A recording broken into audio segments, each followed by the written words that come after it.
suddenly, we can't criticize the government, right? Yeah. Because there will be a tremendous backlash. And, that's really sad. You could talk about whether CEOs speaking up on an issue, whether that's a good idea or not. But the idea that they wouldn't dare in this climate because it's too scary, that's China under the Communist Party. I mean, that's somehow an unintended consequence of where we are right now. That's Adi Ignatius, longtime editor-in-chief of Harvard Business Review. After 16 years at the helm, Adi recently passed the mantle, but today's episode is much more than an exit interview. It is an eye-opening strategic examination of today's unprecedented business climate, from AI's impact to Elon Musk to the evolving role of what it means to be a business leader. Adi is refreshingly candid, sharing lessons and unfiltered assessments. I think it's one of the most important, insightful episodes we've done, so let's get to it. I'm Bob Safian, and this is Rapid Response.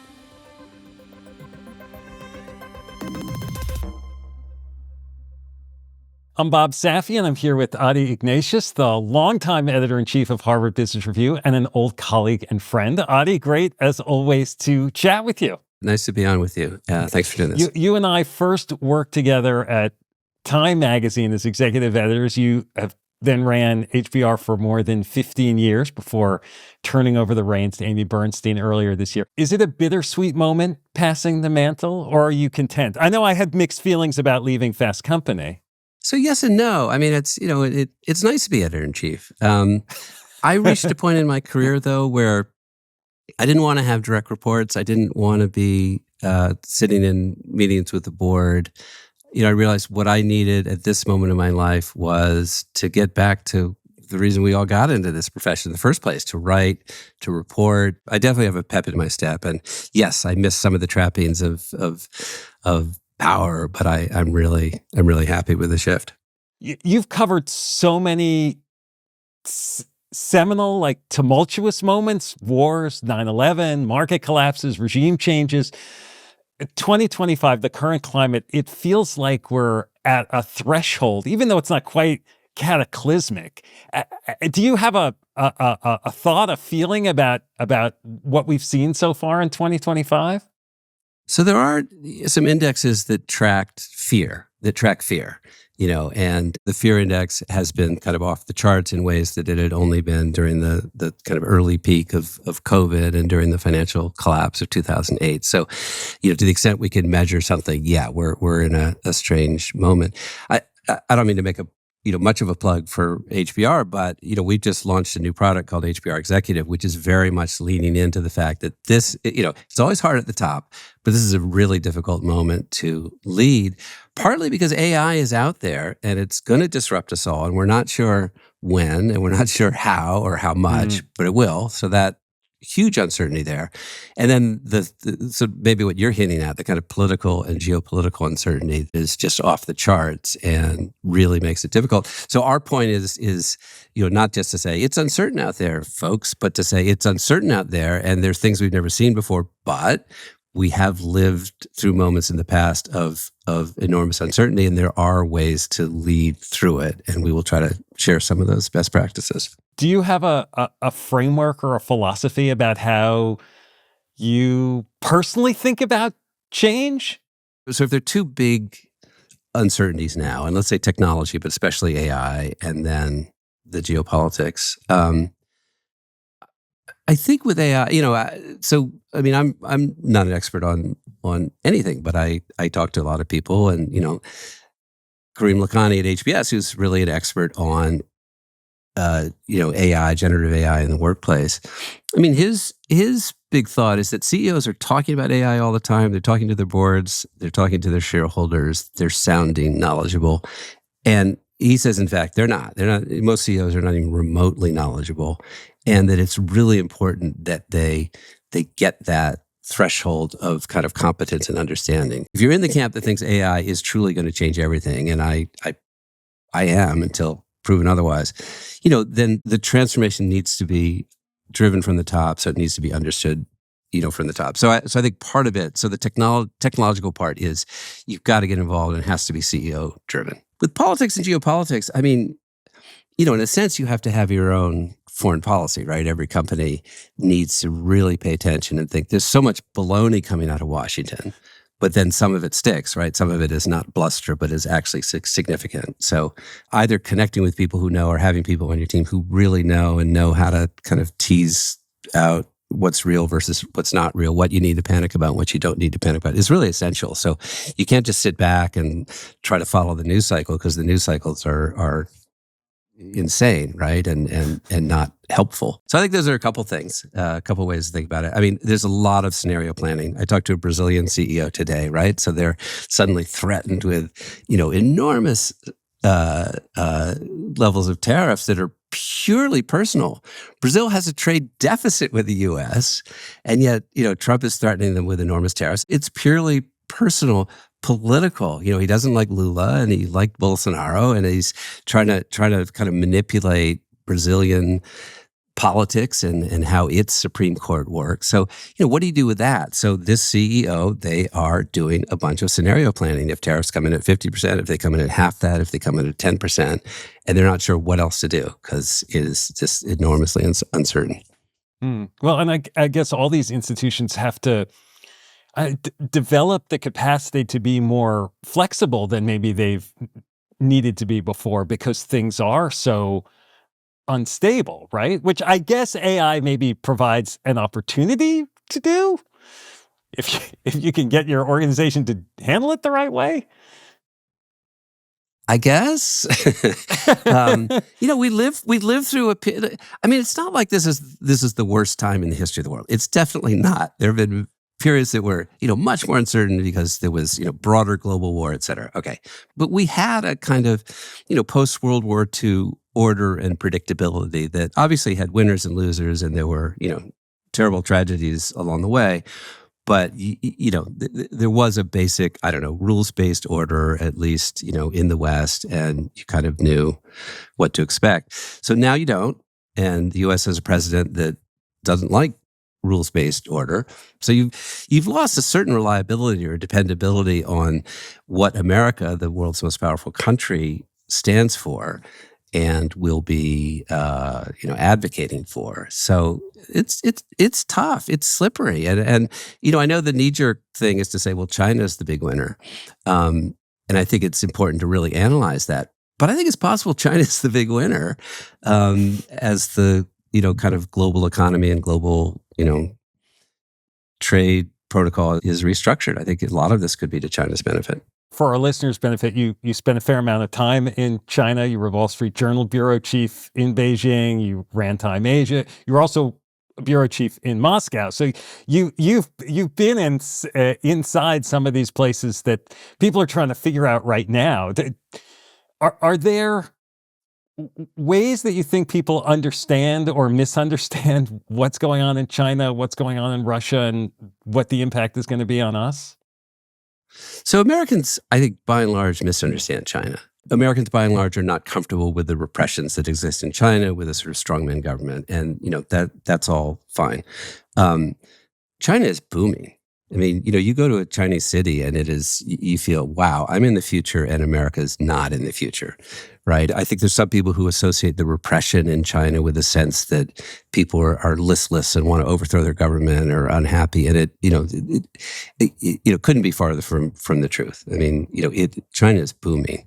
If you think about where the U.S. is moving away from sort of cleaner fuels, China has its foot on the accelerator. I mean, it is really dynamic, not just big cities, big buildings, but developing a kind of the future economy, and we're still in the sort of fossil fuels past. So I think there's a general misunderstanding just how rich and developed and dynamic China is, even though it has enormous problems, including unemployment, including, fiscal issues. I mean, it's certainly not perfect, but I think that's a misunderstanding. Russia, Russia has squandered opportunities to develop its economy since the fall of the Soviet Union. I mean, really, has so many resources and the ability to be an economic player, and instead is just fallen victim to corruption and sort of stupid wars. I think that's pretty well understood. You posted something early this year, around the time of the World Economic Forum, about Davos Man as compared to what you called Mar-a-Lago Man. Do you remember this? Yeah. So I was trying to capture. So, and Bob, you think about this stuff all the time. So there was, let's say there was 50 years of kind of Milton Friedman sort of dominated philosophy to management, and basically, shareholders are what matter, and you could just measure that, and if managers are also aligned to benefit. If the share price goes up, then that's great. Then your shareholders and your managers are aligned, and the other stuff will fall into place. And then 10 years ago, whatever, suddenly people got more serious talking about stakeholders more broadly. That it's not enough to worry about share price. You have to think about your employees and your customers and sustainability, the planet, and that seemed pretty entrenched. Although I'd say the world was searching for the kind of theory, right, that was as simple or as easy to grasp as a sort of Friedman-esque focus on the share price.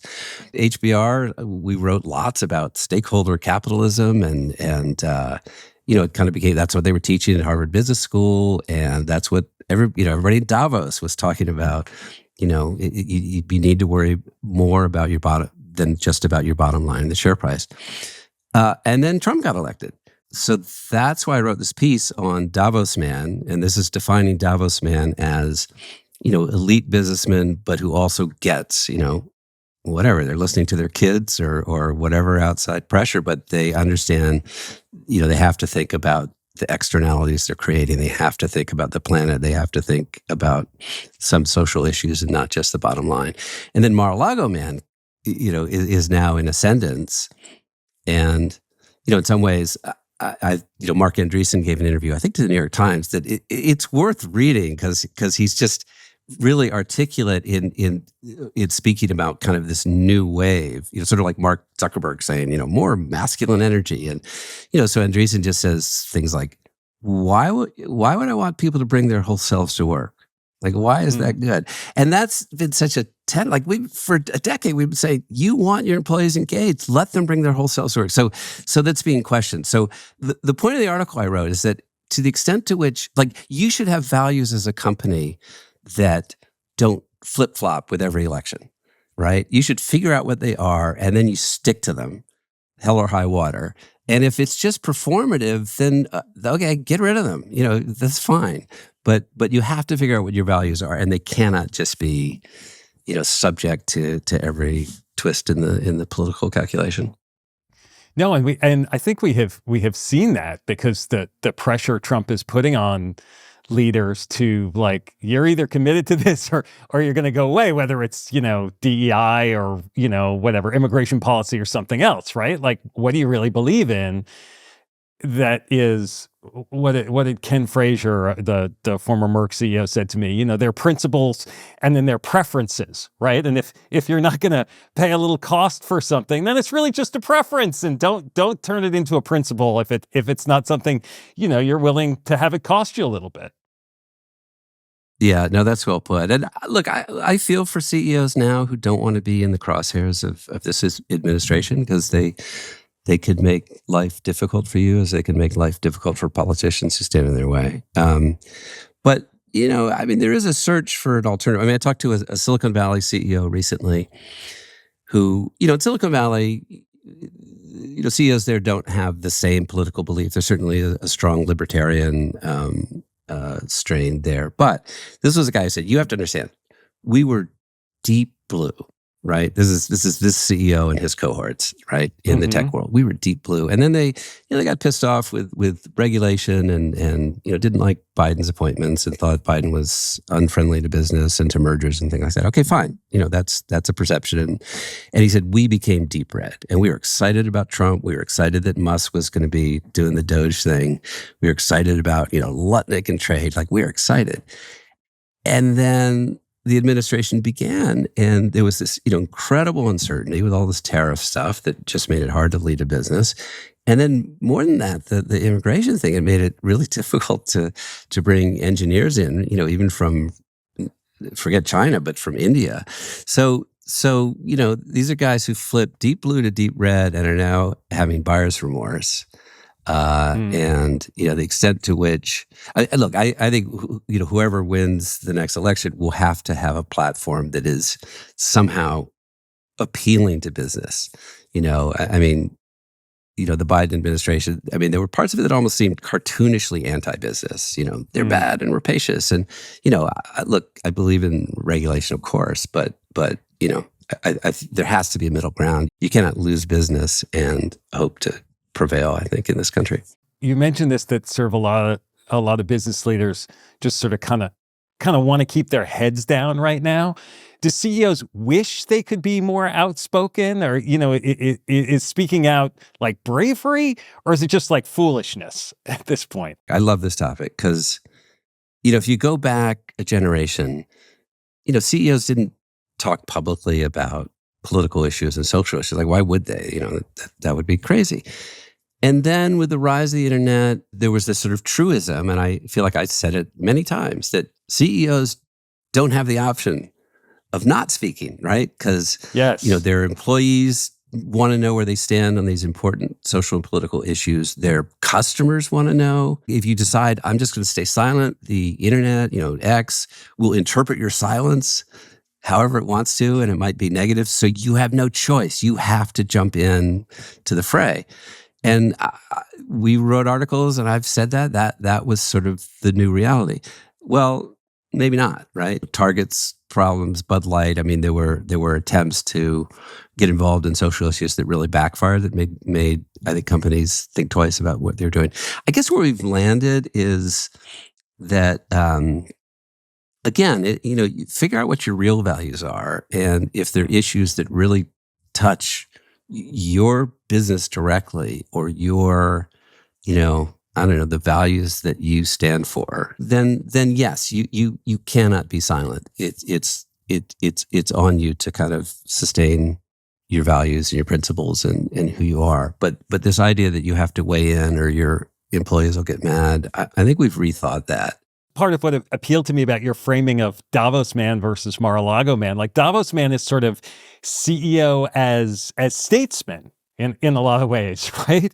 And right now, sort of CEOs and business leaders are a little bit like, I don't know whether I want to be a statesman, but not if I have to deal with some of the garbage that goes with being a statesman. I feel like the United States sort of overnight became China, right? Where, you have this tremendous ability to do what you want as a business, but suddenly, we can't criticize the government, right? Yeah. Because there will be a tremendous backlash, and I might lose my, that's China. That's authoritarianism. And I'm not saying anybody has stated that as a policy, but that's how it's rippling through. And, that's really sad. You could talk about whether CEOs speaking up on an issue, whether that's a good idea or not, or whether their statements are good or not.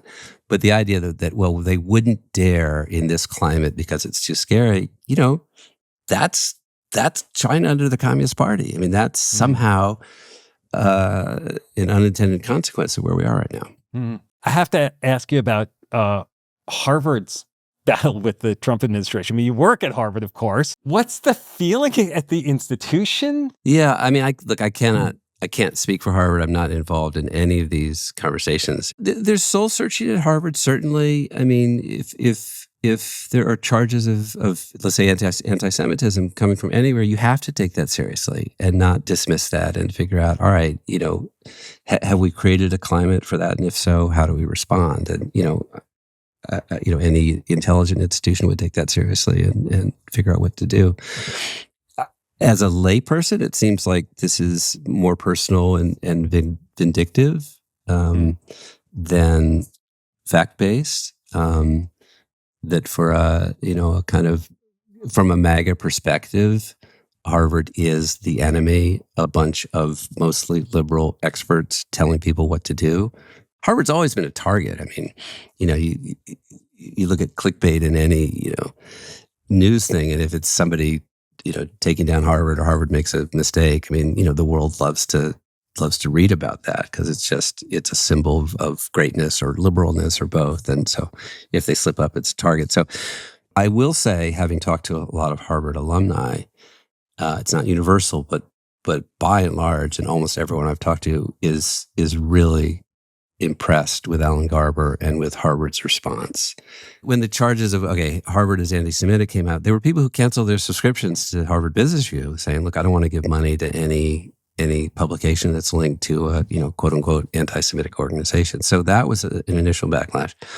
Now it's very different. If you don't like what Trump is doing, or if you think he has too much power, it's king-like, and we're supposed to have a separation of powers.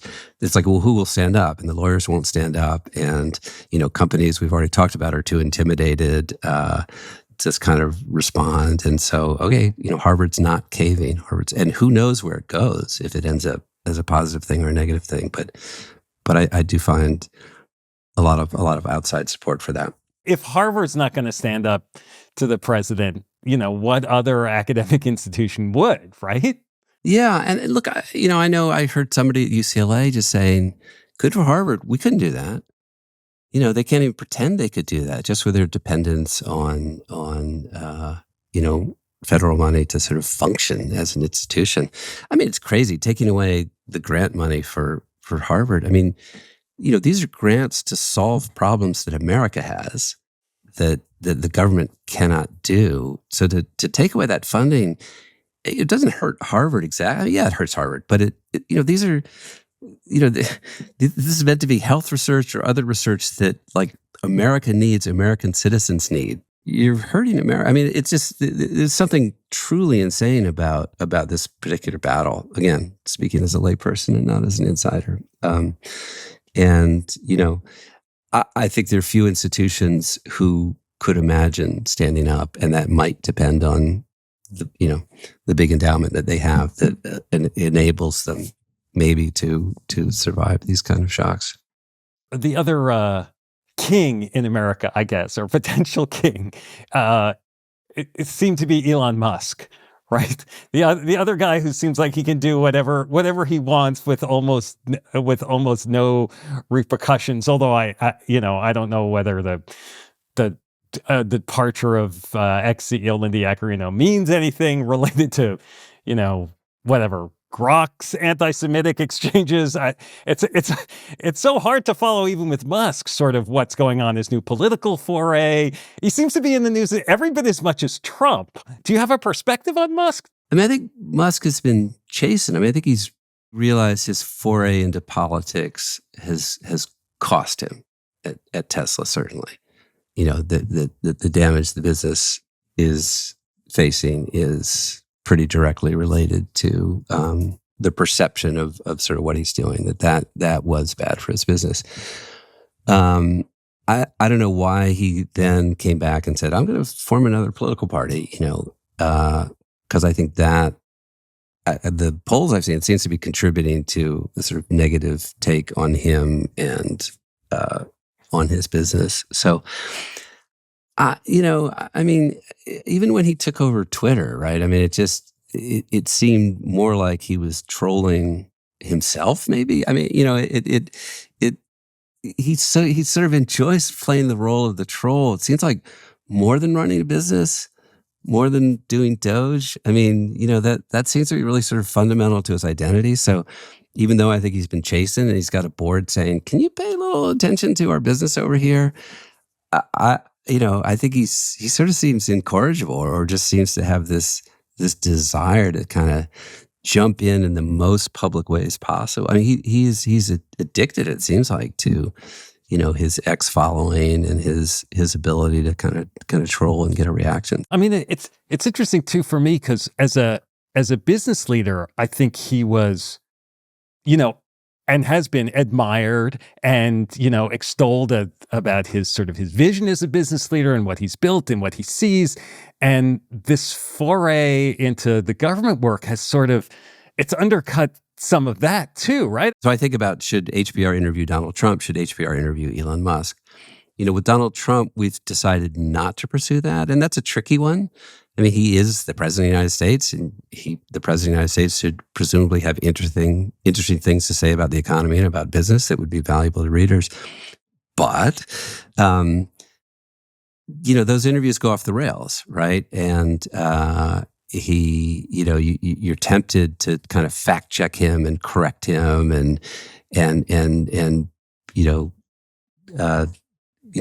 try to demand that he answer that he stay on topic, and none of that'll happen. So you could end up with a very combative interview. And do I want to do that? Does Harvard Business Review want to do that? It might yield headlines, especially if it got sort of chippy. But would it yield any insight? So we've declined. If Musk agreed to do an interview, I would do that, because I think he has some of the same tendencies to sort of blow up an interview, but as you say, I mean, he legitimately has been a kind of amazing business person, right? He's created or sustained, however you want to look at it, some really game changing businesses, and I'd like to know what's in his brain about what's next in business. I don't care what he thinks is next in politics. And I think he thinks we all care about that. I was looking, you recently wrote a cautionary article about AI and privacy. Are you an AI advocate or more on the concern side? If it's a binary choice, I guess I'm an advocate more than we must stop this because of the unintended consequences. I mean, you just listen to the experts and kind of put your finger in the wind and decide, okay, this one the metaverse, I kind of bought into that for a while, but then I realized, that's not a big deal. This one, I think is. And who knows, right? I mean, we're not experts, and even the experts obviously don't know how AI will evolve or how consumer preferences will evolve. But my expectation is we will adopt AI at an enormous scale. Hopefully, it doesn't drive unemployment to scary levels, but it could. I mean, I think that's a possibility. So, HBR, we're a content creator. I'm angry that all these large language models felt they could just sort of steal our content. Yes. And then ask for forgiveness, or not even just sort of say, well, it's different. We're not really, that's crazy. But if you're not using AI in your work and life, it's like, start doing it. It's not perfect. It's not a fact generating machine, right? There are, flaws, but the ability of this technology to do incredible things is here, and I think we'll get better. So, I guess that makes me an advocate or proponent or somebody who's in awe at the very least. And those of us in the media and news business, like the state of journalism, the state of the news business, I mean, it's in flux, right? Because the ways we've been, compensated for the work that is fueling these large language models is under pressure. People use the phrase Google Zero now, right? I mean, we got most of our traffic from Google searches, and now Google, especially with AI, it wants to give you an answer, and that's it. And even if Google provides links, I'm not sure any user wants to follow a link right now, right? Sort of the expectation of how you retrieve information and get quick answers and insight has just sort of changed. So, our traffic from Google has just shrunk. Same with every other media company. And it's not crazy to talk about Google Zero, where we're getting, zero referrals from Google, which, they don't owe that to us, but that was, the main source of web traffic for a lot of us. So, I would say for us and for other media companies, we're trying to create new products like the one I mentioned, HBR Executive, and driving new business. But I think longer term, I think we all realize the old model doesn't hold. We have to figure out how to thrive in a world where AI can do a lot of what we do, where it has, so what does HBR do? We're trying to give people really smart research-based advice on their careers and on, business challenges. AI, partly because it scraped all of our content, could do that pretty well. So we have to figure out, okay, so pretty well is pretty well. We can do things better. What does better mean in an AI world? Marginally better, probably people won't pay for that. significantly better, more reliable, that involves more, human interaction and contact, that's the answer is probably there. So we have to know what AI can do and what parts of our business it could, fully disrupt, and then figure out how to pivot from there. I've noticed an irony that in an era where, let's say, some of the places that you and I may have worked may be referred to as fake news, so that the trust of what journalism does, has gone down. But you get the same source scraped and emerged to as from a large language model, and there it's trusted. Right? Like it's fake news if it comes from the New York Times, but if it comes from, ChatGPT, that's true. Well, that's interesting. So do you think people have that relationship to ChatGPT where if they read it on ChatGPT, they think, I can trust this? I think younger people do. Yeah. In the same way that I think people trusted that Google search pointed you to the right places, Yeah, you didn't question it. So let me take you like up to 30,000 feet. You're 16 years of running HBR. Like, are there lessons that you find yourself coming back to from this experience? Are there things that you think people most misunderstand about business, or, mistakes that you see business people making over and over again? Like, what do you find yourself anchoring on?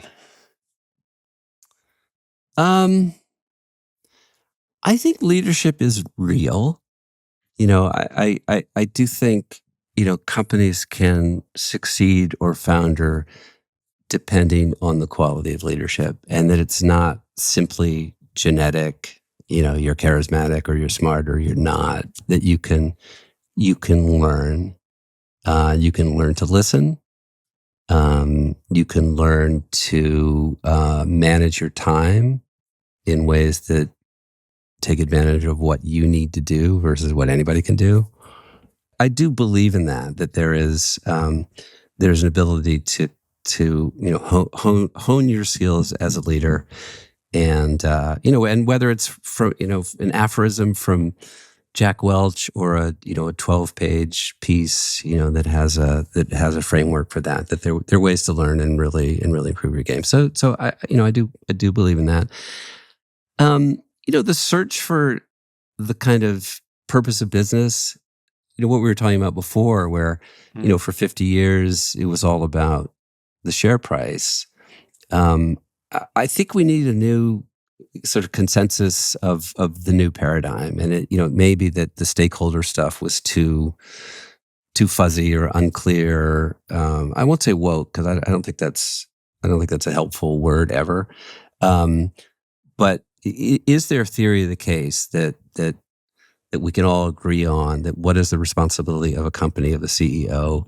And I guess the one other thing is that, the soft skills, how do you interact with people? I mean, the things that seem sort of basic, they really matter. And they matter kind of up and down the hierarchy, from the CEO down to the lowest level. Business is how people interact with one another. So, I came to understand that stuff is really important. Are you still feeling optimistic about the future? Are you more optimistic, more anxious, or are you somewhere in between? Yeah, that's a good question for everybody right now. So I find myself giving into this tendency to sort of bury my head in the sand, where the barrage of political news is just too much. One result of that is my tennis game has gotten a lot better. I mean, I'm not going to hide it. I'm a relatively liberal guy who is, kind of shocked and amazed by what is happening in this country right now. And, and I believe in the resilience of the American system. I don't think it's automatic, though. You can't just say, well, we've been resilient for 250 years, so we'll be fine. No, I mean, I think at a certain level, all of us have to fight in our own way for what we believe in. I certainly don't believe that progress is inevitable. I mean, there is a New Yorker cartoon to be done that basically shows the world blowing up, and somehow a couple scientists who have survived are saying, but we were making so much progress, right? I mean, I think, progress, might be illusory in some ways. But, I mean, Bob, the generation we've grown in has been, in many ways, the rise of business around the world, the lifting of standards of living and life expectancy. I mean, you can't help but look at some of those things and think, okay, there is a positive trend, even if there are a lot of potholes along the way. I guess all we can say is, let's hope so. Yeah, that's the best we can do. Well, Adi, this was great. Thank you, Bob. I always appreciate the time I have with Adi to talk about journalism, but also for his perspective on business and what it takes to be a leader. I agree with Adi that it feels like we're on a slippery slope these days, as many U.S. institutions capitulate to government demands that until recently seemed unthinkable. I also agree that it's tricky to know what impact an individual business or executive can have in this environment. But I also think that if we're going to find a new paradigm in business, as Adi puts it, about the responsibility of a company and a CEO beyond just the stock price, that it's going to start by standing up for shared values and principles. I'm Bob Safian. Thanks for listening.